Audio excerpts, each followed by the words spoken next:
আল্লাহ বলেন ইন্নী আ'লামু মা লা তা'লামুন, আমি যেটা জানি তোমরা সেটা জানো না। তাদের মধ্যে কিছু লোক থাকবে ফাসাদ করবে, মারামারি করবে, রক্তপাত করবে, এটা যেমন সত্য।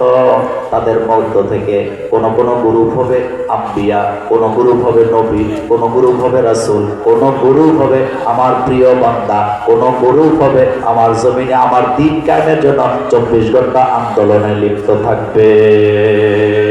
সুবহানাল্লাহ। আল্লাহ পাক বলেন ইন্নী আ'লামু মা লা তা'লামুন। তাফসীরবিদরা বলেছেন এর ব্যাখ্যা হলো আল্লাহ ফেরেশতাদেরকে বললেন এত কিছুর পরেও তাদের মধ্যে একদল মারামারি করবে, একদল রক্তপাত করবে, এটা যেমন সত্য। তাদের মধ্যে কেউ নবী হবে, কেউ রাসূল হবে, কেউ আমার প্রিয় বান্দা হবে, কেউ আমার গোলাম হবে, কেউ আমার জন্য আমার দ্বীন কায়েমের জন্য আমার জমিনে রক্ত দিবে। কি দিবে? কি দিবে? আমার কলেজার ভাইয়ারা, ফাঁসির মঞ্চ সাজাইয়া একটু পরে ফাঁসি দেওয়া হবে ঘোষণা দেওয়ার পরেও ইতমিনানের সাথে বসে বসে যিনি স্ত্রী রান্না করা খিচুড়ি খায় তার ঈমান, আর যারা অ্যারেস্ট হবে শোনার পরে দাড়ি কামায়া বাইকা যায়, দুই দলের ঈমান কখনো এক হতে পারে না। চিল্লায় বলেন পারে কি? পারে? আপনাকে যদি বলা হয় 2 ঘন্টা পরে তোমার ফাঁসি, আপনি কি দাঁড়াইবেন না কাঁপবেন? কিন্তু বলা হয়েছে 2 ঘন্টা পরে আপনার ফাঁসি, তো আমি আমার স্ত্রীর হাতের খিচুড়ি পছন্দ করি। তিনি ইতমিনানের সাথে বসে বসে খিচুড়ি খাচ্ছেন, মনে হয় যেন কোনো টেনশন নাই। কিন্তু আরেকজন খালি শুনছে, তারে ধরবো, এতে দাড়ি কামায় বলছে। আপনার কাছে জানতে চাই 2 মোমেন্ট কি একরকম? আচ্ছা, এখন আপনাদের কাছে আমার প্রশ্ন, ফেরাউন সে কি নিজের কাফের জানতো না মুসলমান জানতো? কথা বলেন না হুজুর। ফেরাউন কি নিজে কাফের জানতো না মুসলমান জানতো?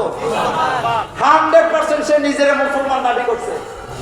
আমানতু আন্নাহু লা ইলাহা ইল্লাল্লাযী আমানাত বিহি বানু, আমি তো ঈমান আনছি, বনি ইসরাইলের লোকেরা যার উপর ঈমান আনছে, আনা মিনাল মুসলিমিন, আমি তো মুসলমান।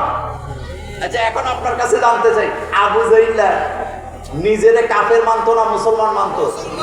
আপনি কি জানেন বদরের যুদ্ধ যখন শুরু হইব, আবু জাইল কাবা ঘরের সামনে দাঁড়ায় কি দোয়া করছে? কয় আল্লাহ, 2 দলের মধ্যে যুদ্ধ হবে, যেই দলের তুমি হক মনে করো সেই দলের তুমি বিজয় দাও। সাহস দেখছে? দোয়া করতেছে কে? কথা কয় না বাঙালি। দোয়া করতেছে কে? দোয়াটা কি? যে আল্লাহ তুমি 2 দলের মধ্যে যারে হক মনে করো তারে তুমি কি দাও। আচ্ছা, রাসূলুল্লাহর বিরুদ্ধে হাতে দোয়া করে 2 দলের মধ্যে যারে হক মনে করো, তার মানে হাতে মনে করতেছে রাসূলুল্লাহ হকে নাই, এতে নিজে হকে আছে।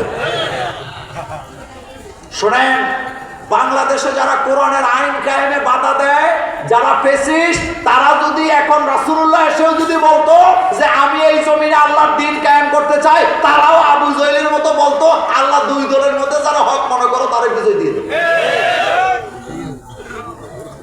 খলিফা আমরা কার? এত আসতে বললে হবে না, কার? এই গাছতলার ময়দান থেকে প্রতিজ্ঞা করব, খলিফা যেহেতু আল্লাহ, জমিন যেহেতু আল্লাহ, আইনও চলবে কার? আল্লাহর আইন কায়েমের প্রচেষ্টায় নিজেরা কাঁধে কাঁধ মিলাতে রাজি আছেন মুসলমান? আরো চিল্লায় বলেন রাজি আছেন মুসলমান?